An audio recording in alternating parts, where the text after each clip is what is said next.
Welcome to the landjournal.net. We're here at the Lay of the Land Conference at the Omni Resort in Champions Gate, and we're going to talk with Dr. Jerry Parrish from the Florida Chamber Foundation, who just spoke to our group and presented some information about Florida's economy, and the vision of Florida 2030 and what they see coming at the Florida Chamber Foundation. Thanks for being here, Dr. Parrish. We appreciate it. Thanks for having me. Tell us a little bit about the Chamber Foundation and your mission and what you do. Well, the Florida Chamber Foundation is a research arm. We do research. We look 2 to 30 years into the future and look for solutions to things that are, can help Florida's economy now and to help Florida in the future.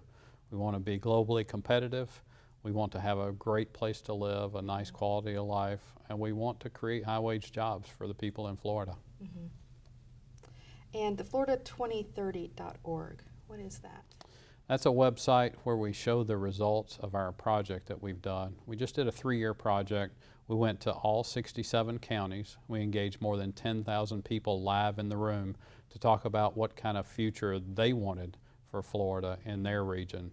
And I don't believe this has ever been done anywhere before, this kind of extensive project. We did that. We did some research on top of that. And we came up with some goals that we need to meet for 2030 in all kinds of categories, so we can track our progress toward those goals over the next several years. Mm-hmm. And I think you said there were 39 goals that you identified? There are 39 goals, and there are things like, we want 100% of Florida's third graders to be reading at third grade level. Right now, we're at 57%. And so we've got a long way to go, but we have time.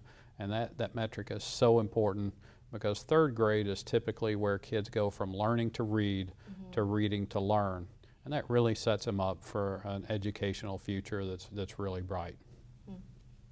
And what are the other top goals? I think there were 3 that you said that you were top concern to landowners specifically. One of the things is certainly when we talk about landowners is infrastructure. We have to be prepared. Florida may have as many as 30 or 26 million people by the year 2030. And that's a concern. Are we ready as far as road infrastructure, water infrastructure, even broadband and internet? That's such an important thing for our future because let's take the rural areas of Florida. If we could do more distance learning, in the rural areas, and certainly we can do telemedicine and improve our health care in our rural areas. That would be something that's a really great goal to have and can help develop our rural economies and keep people that want to live in the rural economies in those areas. You also talked about Florida as being a good job creator state right now, creating about 1 in 10 jobs in the country. During the last several years, there have been periods of time where Florida has been creating more than 1 out of every 10 jobs. And that 2014 through about 2017, we were doing that. Right now, we're probably running about 1 in 13 or 1 in 14. So we've slowed a little bit relative to the U.S. But Florida is still creating jobs at a higher rate than the U.S. And I expect that to continue over the next couple of years. And of those jobs, what are the primary categories of those jobs? What do those jobs look like? Well, the top one over the past year has been professional and business services. And the number 2 was education and health services. Number 3 was trade, transportation, and logistics. And the one everybody thinks is always number 1, leisure and hospitality, that was number 4. But we had great gains in construction. We had more than 4% growth in construction jobs year over year. That's pretty strong. And we had great manufacturing growth. Most people don't realize that over the past 3 years, Florida has created manufacturing jobs at nearly triple the rate of the U.S. Wow, what's driving that? One of the things was some legislation that got passed a few years ago where we stopped taxing machinery and equipment for manufacturing. At the time that manufacturers were taking this big risk and putting in a big machine, we send them a tax bill for 6%, and then the local governments for 1.5%, and then on top of that, not only were we taxing them when they bought it under tangible personal property, the counties tax them when they keep that machinery. And that combination of labor and capital is what makes Florida globally competitive. And we were taxing it, so you always get less when you tax stuff than when you don't. What other things is Florida doing right to create jobs? Florida's been really good about recruiting companies and helping companies expand. We've got a bunch of great economic development professionals around this state that's their full-time focus to create jobs. You know, we had a governor who talked about jobs, jobs, jobs all the time. And so there was this really good focus on that. My concern now is, you know, now that we're maybe perhaps changing marketing, even tourism marketing and economic development, you know, that certainly sends a signal to people in other states and in other countries that, you know, Florida's changing the way they're doing business. That often leads to less investment in the state because of the increased uncertainty. So our home office is in Lakeland, Florida, in Polk County. What can you tell us about that area? A lot of our guests today are kind of from that region of Central Florida. What are some of the things that they need to know as landowners that are coming or going on, or trends they can look at?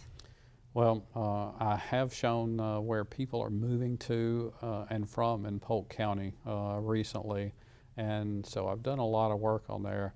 You know, one of the great things about being along that I-4 corridor is you've got some great assets. You've got a brand new university, you know, Florida Polytechnic University. You know, they've got land to expand on and help create jobs themselves. That's a great combination with the community working with a university, you know, can spin off jobs. And these type of jobs that will be created will diversify the economy there. And when we do have that recession, and almost the only thing I can tell you, at some point we will have a recession, you know, the more diverse economies will be able to withstand those better than the ones who are less diversified. And what are the areas of diversity that we need to improve on in Florida in terms of our industry and job market? Well, certainly, you know, manufacturing is a great way to diversify your economy. There's no place in Florida that would not benefit by increasing manufacturing. And, you know, there's a lot of great things in that part of the state. There's medical device manufacturing. There's a lot of really high-tech, you know, manufacturing going on. That's always an opportunity. But any of the industries, and the legislature has identified the targeted industries that are the ones that create high-wage jobs when they're created. Any of those that, you know, that the legislature have identified will actually help as well. But I also want to remind people that even hospitality jobs, you know, some people say we don't want any more. You got to remember that right now our hospitality jobs, those companies in Florida are training more Floridians with the necessary soft skills. We call them employability skills. They're actually training people for every type of industry. You know, they end up in manufacturing, they end up in healthcare, they end up in a lot of different industries. So even creating those jobs may well give somebody a path out of poverty. You know, it may be a great part-time job while somebody's going to school to get other skills. And it's a great career. You know, there's a really quick path to management in a lot of these hospitality companies where we see hotel managers that are 25 years old, and, you know, people that are managing restaurants and having good career paths even at young ages. Yeah, I hadn't thought about that. That's really good. You also talked about the job rate along the Florida 2.4, 1.7 for U.S. job weight. So we talked about that. Cut that, Jay Trent, sorry. I wasn't in there, so I'm not as familiar with these notes. Let's talk about prosperity, you know, prosperity, poverty. Poverty, okay, right here. So could you tell us about the Prosperity Project and what that's about and why that is a work that you're doing? Well, the Florida Chamber Foundation has started working on what we call the Prosperity Project. And what it starts with is showing people around the state is, you know, where people are living in poverty, showing that it's concentrated.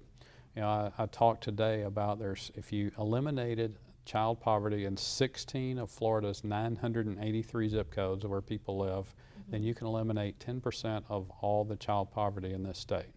So it's concentrated. It's certainly easier to to help alleviate when you know where it is and you can find it. And when you break that cycle of generational poverty, you know, you can set a family on a path, you know, of, you know, having, you know, a good job to support their family. You know, they have opportunity, their kids learn that, you know, working is the right thing to do and is a possibility. And really what the state should look at is when we help those people climb that ladder and have prosperity, and we say we want prosperity for every zip code, then not only does it pay off in terms of tax receipts for the state, and then you spend less on social services. So there's a double economic benefit to those things, and that's something the Florida Chamber, former Speaker Will Weatherford, and a lot of great Florida companies have joined us and will join us again this year in Palm Beach at our Prosperity Summit and continue to work with us all during the year.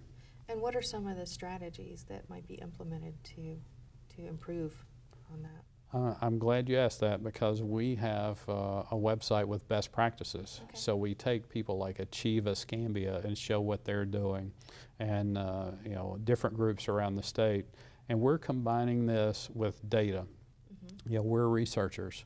I'm currently working on a data set that has more than 5.5 million data points. And it's data on all of Florida's 983 zip codes that have people living in them. Most people don't know there's 1,472 zip codes, but you know, some of them are post office boxes and universities and things, you know, where you don't count the people that live there in the poverty numbers. But we're working on a detailed data set, and we'll be able to match zip codes that are alike and find out what's been working in one zip code and be able to transfer it to the other zip codes to help people, you know, get out of poverty. So before we wrap up, what, in your mind today, what are your key takeaways that you would want to leave with landowners in Florida? Well, the first one is I give on the Florida Scorecard, and you can find that at thefloridascorecard.org. 24 hours a day, we have a tile up there that gives the probability of Florida being in a recession over the next 9 months. And right now, it's a little over 21%. Watching that metric will tell us the path of the Florida economy. I believe we're in good shape for the next year or two. You know, we'll continue to grow at higher than the U.S. rate. We certainly have the world economy slowing a little bit. We're reading a lot more about that. That's a concern for the long term. But right now, over the next couple of years, I believe we'll see a little slower growth than we have the previous years. However, Florida's going to continue to grow. It's going to give us an opportunity to invest in educating the kids that are here and, you know, educating the people that are coming in with those third grade reading scores and high school graduation rates to help them really get on a path for future success. Well, thank you so much for sharing, and thanks for being here and speaking at the conference again this year. And thanks for watching, and we'll have more soon coming from thelandjournal.net. Thank you.